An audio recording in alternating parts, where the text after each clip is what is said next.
Paano ko natutunan sa buhay, kung paano mag-alaga ng trabaho, well-guided ako. Hindi na ako nahirapan harapin lahat ng magiging struggles or parang humps sa buhay kasi nga, meron nga mag-guide ka. Kasi ang dami na ng pinagdaanan. Parang na-impart na yung learnings niya na huwag ko nang pagdaanan. So, ang sarap ng ganun. Ako yung naging tatay, kuya, kaibigan, best friend niya. Ang kinaganda kay Jules kasi sa pagsamahan namin, nakikinig siya sa akin. And then ako rin naman sa kanya, pag siya naman nag-a-advise sa akin kung ano nakikita niya, give and take. Yung kinaganda sa amin dalawa, walang competition. Talagang kung ano yung matutulong namin sa isa't isa, ano yung ma-advise namin. Sa buhay, di ba, kailangan ng hinahanap mo partner sa lahat ng ginagawa. Which is, doon ako masaya. At kung meron ako pupuntahan, parang feeling ko, hindi ako maligaya pag hindi kami magkasama.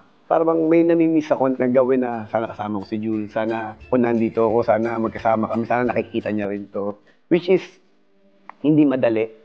Matagal na proseso. Pero ngayon, sabi ko nga, dahan-dahan, nagagawa na namin yun kapag nag-out of the country kami or minsan nag-out of town. Masaya kasi yung mga pangarap namin sa buhay, dahan-dahan, unti-unti, nakakamit namin na magkasama kami at nagtutulungan. Masaya ako kasi iba yung pakiramdam na meron kang partner na alam mo na sinusuportahan, inaalagaan ka.